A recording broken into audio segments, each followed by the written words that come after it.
Breast implant illness. It's real. It's been the topic this week. Oh my gosh, my makeup is all messed up. My eyes are all messed up. Every week I got to come in and talk some kind of smack. Oh my gosh, my face is all puffy, swollen. Oh my gosh, you guys, I cannot wait until next week. Thursday's my day. Thursday's my day to have my explantation happening. And I am so super freaking excited about it. I cannot wait. I cannot wait to get these heavy things out. They are heavy. I know we've talked about it before, but if you missed any of the other videos, I'm just going to kind of go back through some of the things that have been going on. And it's been a journey, quite the journey. And again, like I said, I was introduced to a group of 60,000 women 2 years ago. And in 2 years, this group has grown to over 160,000 women with breast implant illness. And I've been learning so much this week. And I am fast becoming an advocate for our breasties and for the women that have implants. And it's just been an incredible experience. And there have been so many. I've been really blessed that my experience with the illness has been pretty mild as compared to a lot of these women. It just breaks my heart that how sick that they are and how misdiagnosed everybody is. And there's a reason that these women are misdiagnosed, is that doctors don't recognize that this is a breast implant illness, and the correlation between the two just don't go together. So there's people like myself and my girlfriend Laura, who just had hers explanted a few days ago. She's doing remarkably well. So incredibly happy for her and so proud of her for taking that leap and just getting out of her own way and just getting herself healthy. She's been so ill. She's lost like 50 pounds in the last 3 months just because her gut issues have been off the hook. Crazy. She's been throwing up every day, diarrhea, diagnosed with like irritable bowel syndrome and all these different ailments that have nothing to do with anything other than her breast implants. And she's brought it up several times to her doctors, and her doctors just blow her off. And finally she said, you know what? I'm done. I am done. And she got them removed the other day, and I am here to report too that I would love for her to, if she comes on while we're on live, I'm going to bring her on. She was sharing with me last night just how incredibly sexy that she feels and how cute to have, her own breasts back and how soft they are. And even though she's still obviously recovering from healing from surgery, and she said her worst pain is from where they, did the scraping, is under her armpits and on her rib cage, because she had some pretty big breasties going on there. So they had to go in and clean all that out, and she's doing amazing today, absolutely amazing. And she said too, it's like she totally knows the difference now between how her health was before to the pain that she was feeling before to this pain. This pain is just really breast related from surgery, and wow, I am so excited just to feel how I'm going to feel afterwards. And mine is brain fog. I have lost my car. I have totally forgot where my car was, and I forget my keys in the door. I've left a burner on. I've, just these little things. I've been worried sick that I'm going to leave our dog outside, and she's just a little chewini, and afraid that I'm going to leave her outside, so I have to leave the door open. Otherwise, if I shut the door, it's like I shut my brain off, and I don't remember, what I was doing. And then I'm afraid that I'm going to walk into another room and not hear her barking if she is outside. So so I leave the doors open, and I don't care how cold it is outside here in Minnesota. I leave it open so I can make sure that I don't leave her outside to freeze to death. So that's just how significant I know the brain fog that's going on with this illness. And I want to share that the new app, the Clubhouse app, has just been one of the most amazing apps that have been brought forth this decade, this year, for me anyway. And I was brought up on a stage this week, as I want to share this. His name's Dr. Brian. He's a doctor in California, and he created a new procedure, and it is about fat injection. And I've just really been hearing some really, bad things about fat injection, and I wasn't, or maybe I just wasn't clear about what that really meant, because I know that I've seen pictures of fat injection and so Dr. Ryan explained that, well, first of all, I get up on stage and he asked me to speak, and he said I couldn't have planted a better person than you right now. So he was really thrilled that I told him I was getting explanted, and learned that his office, or see, I have challenges even like getting my words out. So this is just kind of crazy, but in a week it's gonna all change. I just know it is. I'm staying hopeful and excited about it. Anyway, so Dr. Ryan was talking about that they absolutely do not do silicone anymore, and their office is not allowed, and he does do fat injections, and he was telling the procedure on how he did that.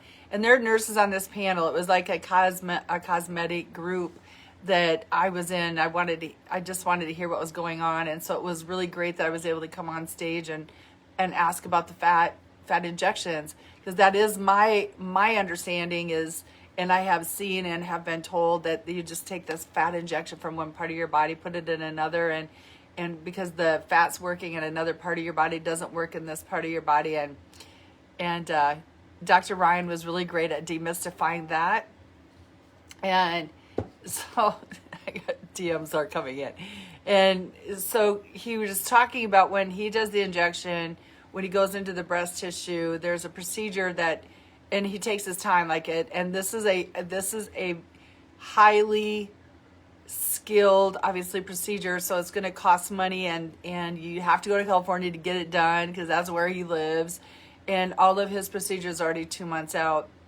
But what he said he does is he takes it from the middle area and or from your thighs, because the thighs are definitely the best area to take fat from. And what he does is he goes in and in these like little, like I want to say like not vessels, but they're like these little cave type things inside our breasts, and he goes in and he fills these.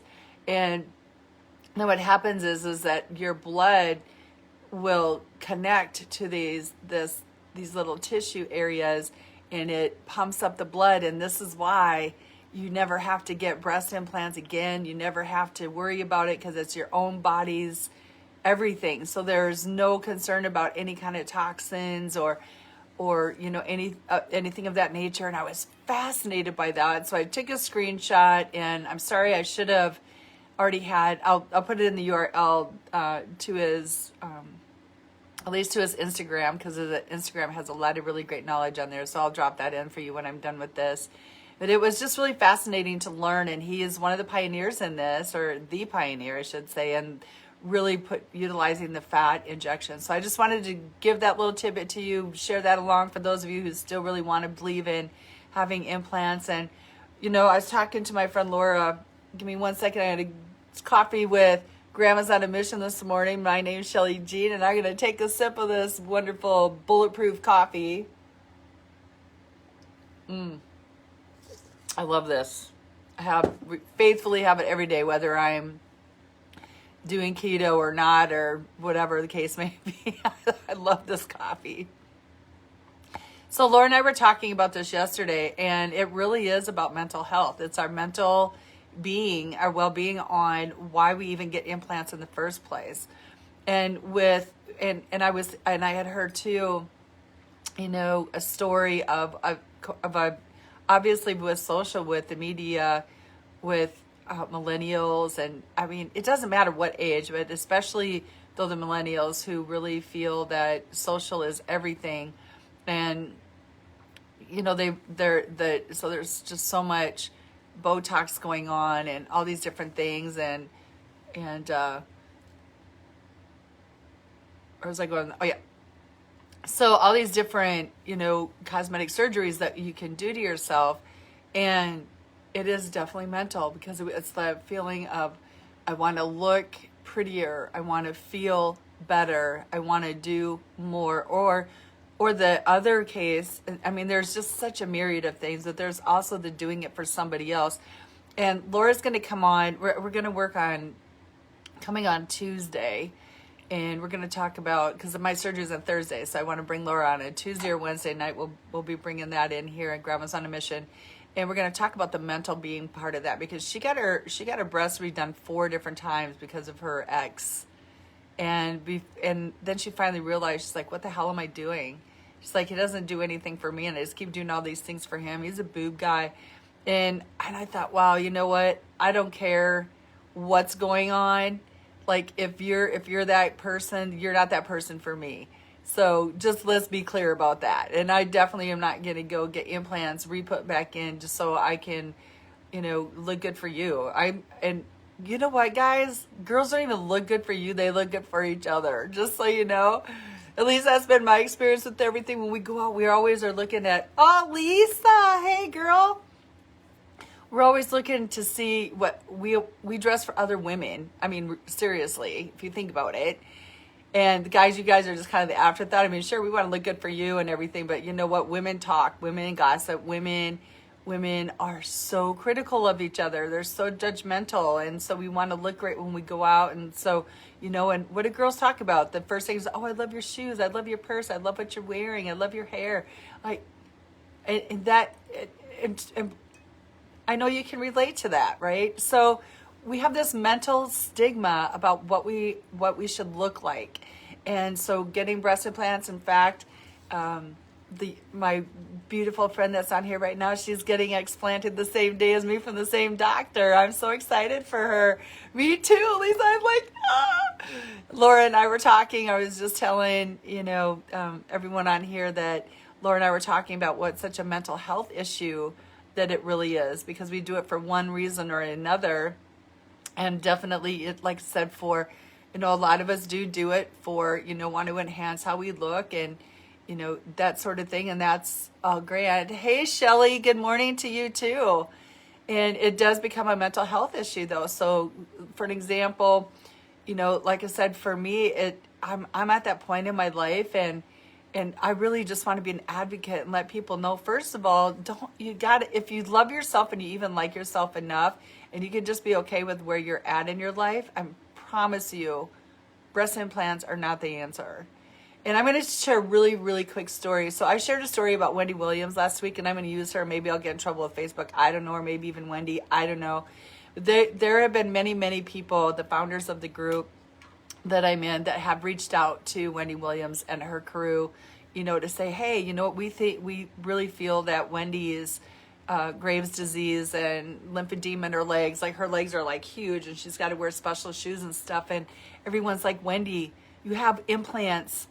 It's probably due to your implants. Will you please check into that? You guys, I about lost my mind yesterday. It's the second time I've heard her talk about implants, and yesterday was one of them. She was talking to Salt and Peppa, the female rappers, the first female rappers ever. Well, Peppa came on and she was talking about her implants, and she has a butt implant, and it had ruptured in an accident, I guess. And so she had 3 different surgeries, all from the same doctor, and they're really botched. And so she's, suing this doctor, and, I don't know the whole story behind it. I'm just giving you what I heard on Wendy yesterday. And, some of those telephone lines too, maybe I could be not really sharing the story correctly. So I'm just putting that out there as a disclosure too. And here's the kicker. So Peppa went and got saline implants, and Wendy says, oh my gosh, yeah, I have saline implants too. And Peppa says, yeah, she's like, I had saline, heard they were dangerous, so I got the silicone implants, and heard they were dangerous. I went and got the saline put in. And Wendy's like, yeah, I got saline too, so we know we don't have to worry about it. And I'm sitting there going, like, are you kidding me right now? Wendy, you're on a platform. But you know what? Her boobs are her show. Like, they are a part of her show. That's part of her branding. So of course she's not going to say anything bad about it, and of course she's not going to get rid of her boobs. But I'm like, it's killing you. You have Graves' disease, you have lymphedema. Like, these are serious symptoms that are related to your implants. So they both are advocating for saline implants. I'm like, oh my gosh, your implants are the shell covering of your implants are silicone. They're not saline, they're silicone. So maybe you both better do a little bit more deep dive, more research. And I can say this with certainty too, that if somebody would have came to me in 1993 when I got my very first set of implants and told me all these different things, I was not in the mindset or open to hear it. So I can see where Wendy Williams is with this. Not open to hearing it, doesn't want to know. I guess because it's part of her branding. And for me too, as a part of my life back then, and it's what I really wanted, and that's what I did. So I understand that. And then, like I said, then it comes into that mental health, or the mental health piece of it all. And then there comes the illness part of it all. If you were in the group of this 160,000 women, it would blow your freaking minds. I'm not exaggerating. There's so many people that have such grave illnesses. And like I said, my friend Laura, last week we were talking, and she shared, I mean, she was at the point where she was literally ready to throw herself in front of a freaking bus because she just couldn't take it anymore. The pain for her was so, so bad. I just started getting symptoms of neuropathy in my feet. So it's really, really challenging when I first get up in the mornings to get out of bed. It's like a little shuffle. I feel like a 100-year-old lady, trying to get into the kitchen. And I'm like, I know that all of mine is related to my breast implant illness. So I'm not even engaging in any conversations with any doctors about it, because you're not prescribing me any pills to fix anything. And here's the other thing about the pill fixing things, ladies and gents, because I know gents do some, breast implants or butt implants too, is that the pills don't fix anything. It's what's masking what is the original cause of what's going on. So I have a huge problem with that. Like, I want to know what the cause is, and if I don't get to know what the cause is, then yeah, definitely I'll take something to get through something. Like, for an example, when life handed me a crap storm 9 years ago, I had to go on antidepressants, and it was short term. It was very short lived. Luckily for me, I'm a recovering addict and alcoholic from 36 years ago. And so I know my limitations, and I know what I want and what I don't want. And I definitely don't want to sustain myself on living on drugs. So I have just a small, tiny list of things that, a lot of women go to the doctor for that have implants that are actually just normal things in life. And what did I do with it? I just had it right in front of me. And these are, so if you have implants and you're feeling, let's say, for example, chronic fatigue is hormonal. And for me, it's hormonal too. I have had I can lose like 10, 11, 12 pounds, but then I gain it right back. But then again, too, my choices of eating habits aren't that well either. But I don't eat enough for things to happen that quickly. So I really had to go back and look at that too. And it's like, oh my gosh. So it's definitely very hormonal. Stress, anxiety, candida, depression, autoimmune deficiency disorders, all that you go to your doctor for and you're getting diagnosed with. Laura's one of them. She's diagnosed with all kinds of these different things. I've been diagnosed even with hypochondriac because I've gone to the doctor so many times for different things before my first set of implants. And that's when I really realized that there was a deep correlation between the two. And so once learning all of that, so if you're experiencing any of these things, it would be pretty clear to me that you can DM me. I'll be more than happy to put you in the group. You can look and see what all the other women are experiencing. There's Nicole, the founder of that group, has amazing things that you can go look at. And one of them you can definitely go check out is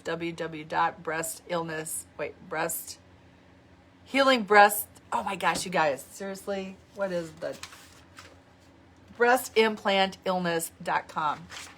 So you can go check that out, and you can find out for yourself. There's like a ton of different symptoms on there that we breasties get with breast implant illness. I know that I spent a lot of time last week on this topic too, but you know what? Not everybody goes through all of the videos, and so I just wanted to come back on, share it again, because I am sharing my journey, because Tuesday or Thursday is my day to get my breast implants explanted. And so I'm super excited about that. My girlfriend Lisa's on here too. She's getting hers explanted the same day right after me.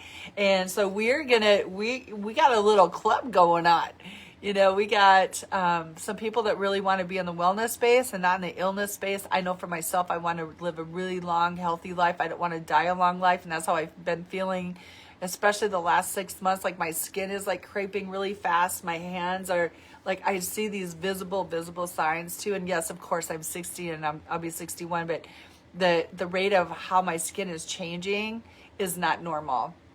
And I know that, and it is definitely very hormonal.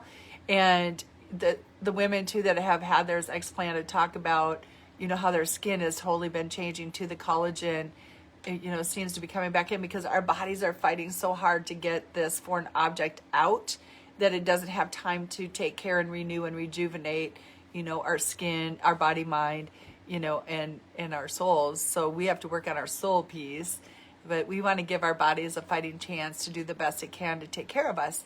And so these bad girls are leaving the scene. So there's no accident here. I'm intentional about what I'm doing. I'm super happy and excited about it. Again, Lisa, I'm super happy for you. Can't wait to see you. I'm sure I'll probably run into you on Thursday. If not, just know that I'm giving you healing prayers and love, and I'm thinking about you. And I want to thank you for joining us this morning right here at Grandma's on a Mission. And life does begin again. That's my hashtag. And again, this is Shelly Jean at Grandma's on a Mission.